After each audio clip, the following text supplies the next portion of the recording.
Hi, I'm John Pearlybrook, and today I'm here to tell you why I'm not allowed within 1,000 feet of any public gathering to tell you about my latest and greatest invention. I call it the Polish-O-Matic 3000, and I assure you it's a totally original invention that surely doesn't violate any 163-year-old patent. Our little journey today starts with a plan. Come in a little closer and I'll let you in on the operation. Just one last job and we're out. It starts with the main body, a hollow effect featuring some cutouts along each side. The rear houses some screws onto the back of the main body, close around the end to make it drive home the neural decorative advertising. The thread is the neural size of the side of the set is part of the plan.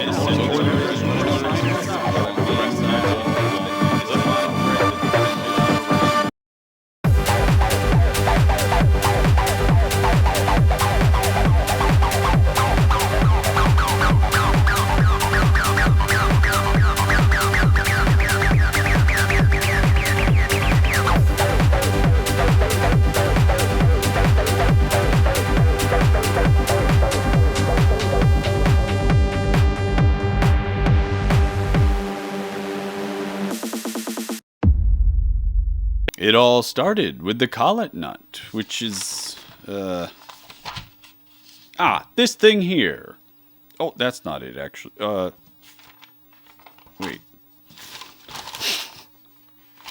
This thing here. I'm not sure if it's actually a collet or not, but that's what I'm calling it, damn it. The first step, well, the second, after facing,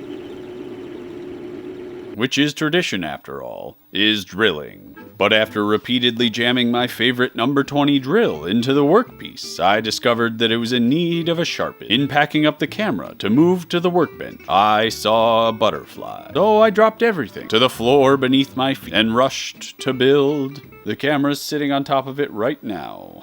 Damn it. This. It lets me mount a mag base to my tripod, so when I swap from filming at the lathe, I can quickly film on the workbench and back again. 3 long days later, I got back to drilling, only to discover that my favorite number 20 drill was in need of a Why a number 20 drill specifically? Well, because it's 6 more than a 1/8 inch drill, of course. Fine, I'll tell. Hi, future Pearlybrook stepping in here once again. Or is this the first time? Look, I added some props to make it look like time change. This guy you're listening to. No, not me, the other one. He's an idiot. Don't take him too seriously. He got dropped on his head as a baby once. I had it in his head that a number 20 drill was 6/1000ths of an inch larger than a 1/8 drill, which it isn't. In fact, it's a whopping 36/1000ths of an inch off that mark. He even mentions it being a bit too small here in a minute. Too small. Stupid past bastard. So why don't you do me a favor and just let him keep thinking whatever he's thinking, okay? I like to point and laugh at him, and this is way funnier than the effort I'd have to expend rewriting 3 lines of script before recording. Now that's comedy. 1/8 inch is important because I have oh wait, I need the thing. Point and laugh at him. 1/8 of an inch is important because I have tons of old broken 1/8 inch end mills and routing bits. I don't know if that was worth it. Stupid past bastard. Thought that one was good for a second. Hey, this one is good. What the hell? Where was I?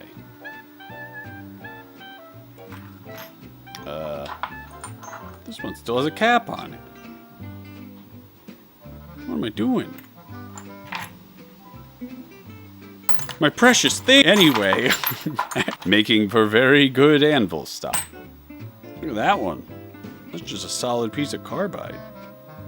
It's gonna become a scraper one day. The fine grit abrasive paper I designed this tool for is roughly 6 thou thick. So a number 20 drill makes the most sense. Dropped on his head as a baby. It may be a little undersized. Too small. Hey, do you know what this is? Does anyone know what this is?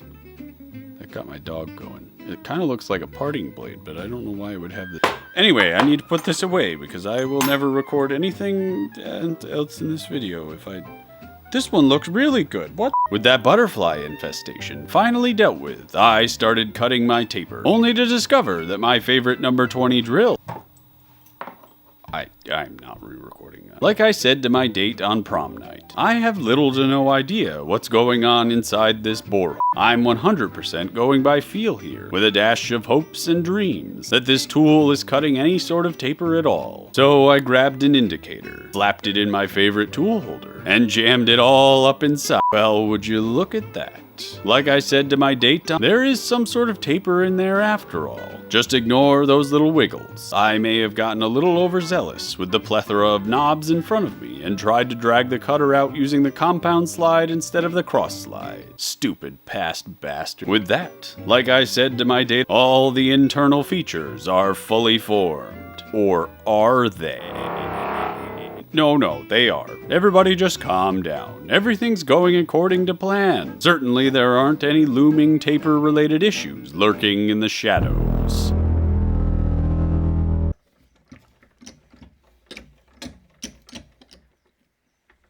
The outside features are purely aesthetic, but for this first collet, I mean the only collet, the aesthetics turned out a little lumpy looking, less aesthetic and more just in my head, that sounded much more like ass. Now that's comedy. Hi, Regretful Pearlybrook here, to present to you my first ever public apology. Haha, I feel like a real YouTuber. Real YouTuber.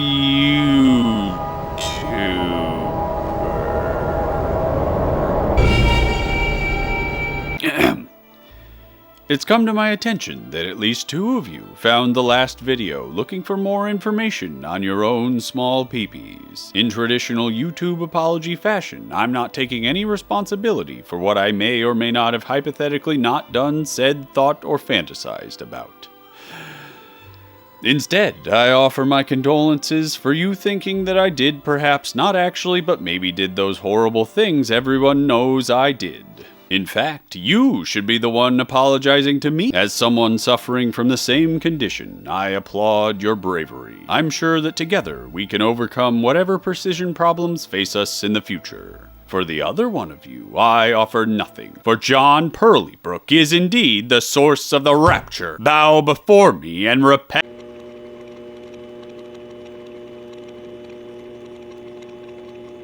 So do we move on to the making of the handle. The threads you may or may not have just seen being cut, or where the nut made in the last section threads on. Their exorbitant length may look exorbitant compared to the unexorbitant length of the collet nut. You see, I could sit down, open a book, learn how to read, and research exactly how to calculate the relative sizes of mating tapers, blah, blah, blah. You know what that sounds like to me?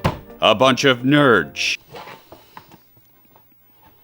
Instead of your grandfather's boring old math, I suited up in my finest jockstrap, grabbed the cheapest pack of cigarettes, and got to work, repeatedly cutting down the length of threads on this handle until I got a fit I liked the look of with some Smurf goo. Nerd. However, just ignore this prop phone. I'm expecting a very important fake phone call. Despite the plan being perfect in every way, something wasn't going according to plan. And that was exactly according to plan all along. Just 1 second. I'm getting a cell phone telephone call. Yellow? You see, the plans called for a handle length of exactly 5 32/64 inches to fit my exceptionally gigantic hand with a hole all the way through it. This hole is small at the tip and large in the rear. Am I right, ladies? Now, the concentricity of this hole isn't all that critical. Maybe. I don't know. I'm not a real machine. Except the relative concentricity between the front and the rear holes. Hi, Future Pearlybrook here, jumping in to provide some much needed exposition on just what in the hell is going on back there. Or here. Over there, perhaps. Although, if I'm being frank, I thought this moment would come a lot sooner in the video, and anybody who actually cares about how this thing is supposed to work probably skipped to the end or to the next video entirely long ago. This right here is the aforementioned yet-to-be-drilled hole I was and/or currently am talking about. The rear portion houses a little plunger thing, designed to be loaded with sandpaper. and twisted around a central threaded rod to push the paper out the front of the thing that may or may not be correctly referred to as the feature formerly known as a collar. What I meant, and currently mean by concentricity, isn't in relation to the outside dimension, but between this smaller hole in the front and the bigger hole in the rear. I worried, and may or may not still be worrying, that if these two holes weren't made in a single setup, that either this paper would end up all cattywampus when pushed through the small collet hole, and or the little plunger thing wouldn't properly move down its allocated shaft hole, potentially resulting in the terminal condition known as binding. Okay, that's enough ham-fisted exposition for now. Let's get back to the video. There's still a lot of sexual innuendo to cover. There's just one problem. Deal with it. My favorite number 20 drill is a measly and embarrassing 3 inches in length. Wholly insufficient for drilling through 5.5 inches of totally adequate average. I turned to the only hope I had left. The drawer of misfit drills and drilling apparatus. Don't judge me, okay? I'm sure you've all got embarrassing things stored in your drawer. You know what I found in the drawer of misfit drills and drilling apparatus?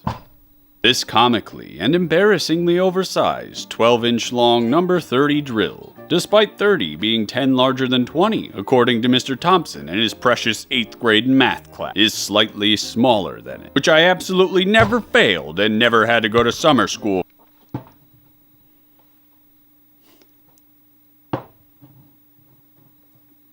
My prayers to the god of misfit drills and to the lesser god of drilling apparatus hadn't gone unheeded after all. With this drill and some extremely cautious floppy drilling, the prospect of drilling a pilot hole all the way through this very adequately average 5.5 had become possible. This would at least get the front and rear holes into the same plane. At least, that was the plan.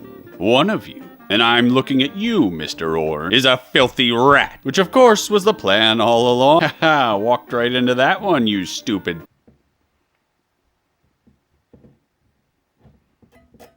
Something wasn't right. Despite short but reasonably acceptable amounts of force, the drill wouldn't fit on the lathe. Too long, am I right? Been there before. After immediately reaching for the grinder to chop this drill in half, I had an intrusive thought. It said to me that mutilation isn't always the answer. I chalked it up as a shellac-induced delusion at first, but remembering all those butterflies I murdered earlier, I decided to at least try the peaceful path for one. So I gave it a little thought, since the target size of this hole is larger than the pilot hole, as is tradition. Theoretically, if I were to first drill a pilot hole using the final hole drill to serve as a pilot hole for my pilot drill, I just may be able to fit this excessively long drill by inserting it into the handle prior to attaching the tailstock to the bed of the lathe. Got it? Feeling pretty chummed with myself for not immediately resorting to mutilation for the first time ever. I was immediately betrayed by the very mutatable object I chose to spare.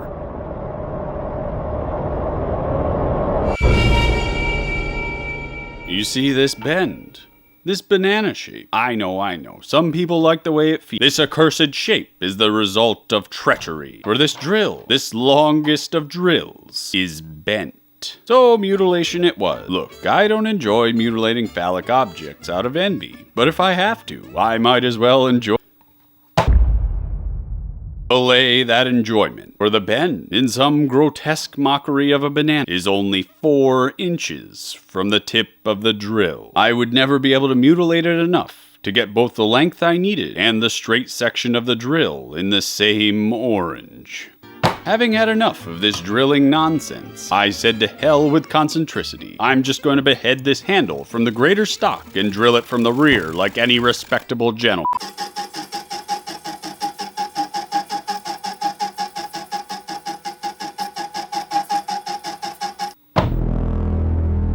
Now that I had both a functional collet and accompanying nut, I decided it prudent to do some test fitting before sinking more time. And would you look at that? It worked not at all. In fact, it was a complete failure. This was not according to plan. Questioning all my life choices and sexual prowess, I turned to alcohol, which was according to plan. When that didn't work, I turned to my number 20 drill, which, if you recall, is my favorite number 20, to see if the collet would function with a very close fit. In fact, an exactly close fit. And would you look at that? At long last, success. So in my wine-drunk haze, I decided I'd just call this thing a pin vise, sized specifically for number 20 drills. Those stupid YouTube viewers won't know the difference anymore. Haha, I feel like a real YouTuber. Except that I'd already not started editing this video. So I drank a bit more shellac and got to diagnosing the cause of the issue. My first step was to cut back the shoulder on the handle. Something I had planned all along. It's just that I got distracted by pursuits of vanity. I was so concerned with getting the nut to fully seat against the handle's shoulder that I failed to remember how tapered clamping actually works. My quest for perfect lines and rockin' abs had left me with not enough all up in. So I proceeded with the next step of the plan, which was to trial and error my way forward. By cutting back this shoulder to a very fugly depth, I was able to successfully clamp a number 21 drill. A whopping 0.02 of an inch of clamping distance. But that's where the triumphs ended. I kept poking and prodding aimlessly, as was planned, but eventually accepted that the root cause of the issue was that the collet's sidewalls just wouldn't bend under pressure. Who does number 1 work for? So I did what any reasonable plan-abiding Pearlybrook would do, and started drilling. All the way from my favorite number 20 drill to my least favorite number 1 drill. Here I was finally able to achieve a clamping distance of 0.07 of an inch. I expected clapping. Fortuitously, 1,000th more than necessary. How's that for an overachievement, Ma? Unsure that my worn-out borehole could stand any more drilling. In fact, it couldn't. One of these collet ears snapped off almost immediately, leaving a wall thickness of approximately exactly 0.03625 inches, a value suspiciously close to 1/4 of 1/8 of an inch. With a broken collet earlobe on my mind, I proceeded to draw up an entirely new plan, which was, of course, the plan all along, with the handle and collet nut completely remade from everything you saw before. We can finally move on to the less eventful portions of this build. Wait, should I say that? By that, I mean this rear cap, this threaded rod, this little plunger thing. This former piece of bolt I refer to as an anvil, and this thing that nobody really cares about. So no further naming necessary, lest we get too attached to our sacrificial pets. The rear cap is the looker of the group, distracting whoever we need to distract with its exceptionally fine curve, maybe a little too fine. Originally, I planned to make it from an old bolt my cousin gave, but upon drilling the hole for the 1/2-inch threads that fix this rear cap to the rear of the handle, I quickly realized that this bolt is in fact made of solid dwarven myth. So I quickly flew like a fool to the pile of brass and started over. And what a duo. Oh man, what I'd do to repeatedly jam my dull number 20 drill. The only critical dimension on this baby. Not the right fucking tone.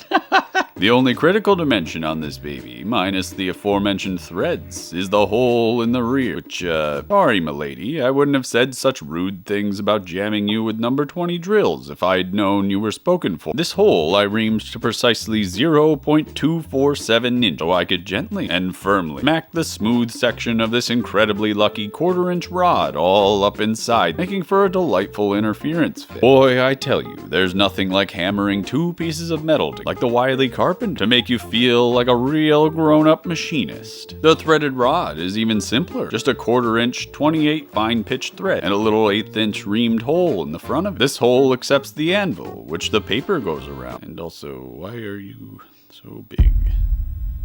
I take it back, it's not a reamed hole. What the hell happened here? Anyway, where was I? I designed it this way, so I could swap out anvils with different shaped ends on, allowing for face polishing. Along with round polishing. And, well, that's actually all the shapes I know how to form. Stupid Mr. Thompson and his precious 8th grade math. This little, thing serves no practical purpose. It exists solely to give the appearance of a tight fit between the collet nut and the main body, preserving those rockin' abs I paid for so dearly with back acne, episodic rage, and a small penis. This little plunger doohickey, as future me explained before, is designed to twist along the threaded rod. If the collet nut is loosened, it serves to push sandpaper out the front of the apparatus, thus allowing for quick and easy paper sharpening. Or at least, that was the plan. Ah, yes. Thank you for returning my call so slowly. Yes, I know our next appointment isn't until last Thursday. You know, you've gone through all this work. By myself, I might add. Super happy with how everything... All the dimensions are right. I mean, right enough anyway. Small people. But it looks pretty sweet though, right? Yes, I am aware you can't actually see. Just bear with me here, okay? We've got a lot to cover if we want to get through this phone call before I go catatonic. Anyway, you pick up a piece of sandpaper, right? And suddenly remember, paper is flexible. And all the pageantry falls away. You look back on the past 3 years of your life, and what was so clear before, now none of it makes any sense. All the effort, all the heartache, all the pain and loneliness. Was it just all some sort of nihilism-staving delusion? Some mad trick of the mind to make a plan but forget the very property of the thing you're making the plan on? How in the hell could this be anything but sabotage? That damned past Pearlybrook, I tell you. That guy has it out for me. How could he be so stupid as to forget that paper flexes?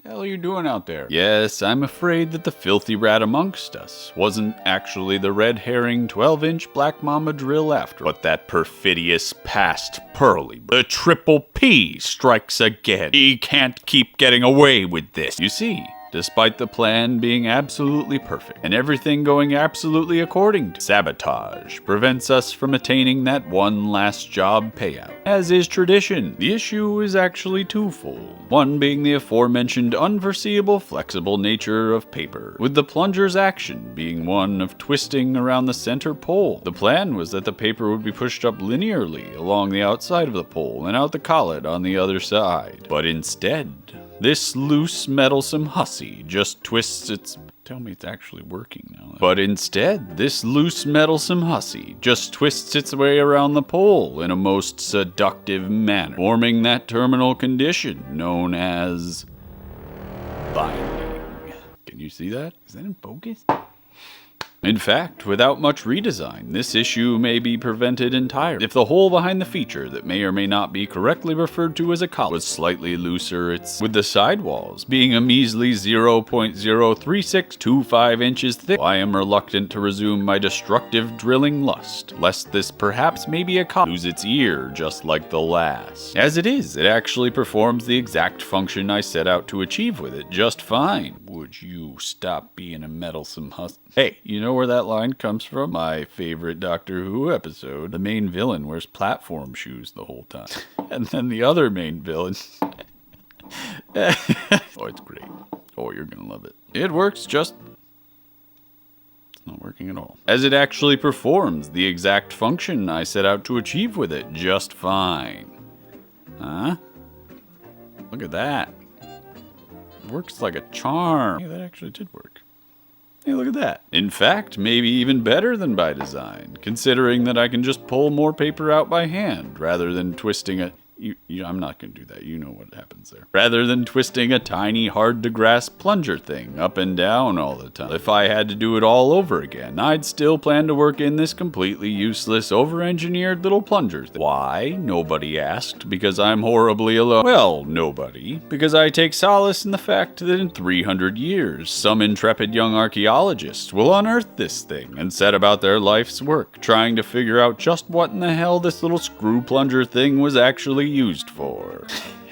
Got him. Stupid future bastard. Oh, before you go, what do you think of this finish on the steel? I soaked it in my own urine.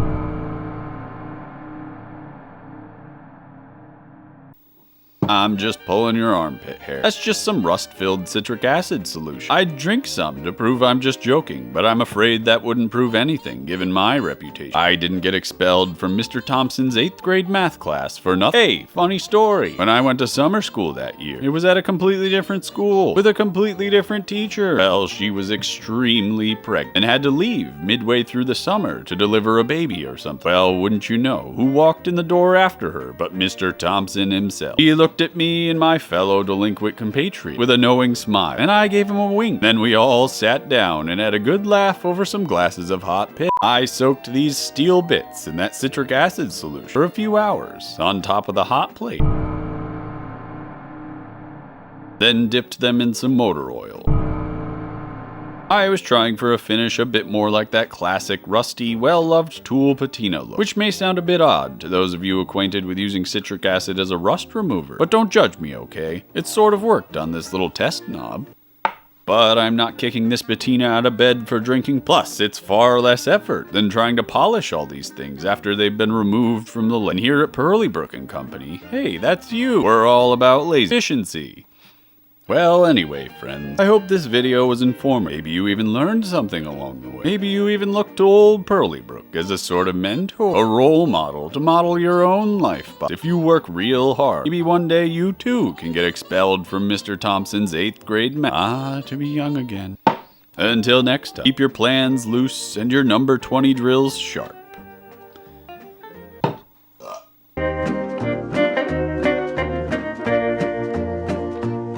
Pretty fancy, eh?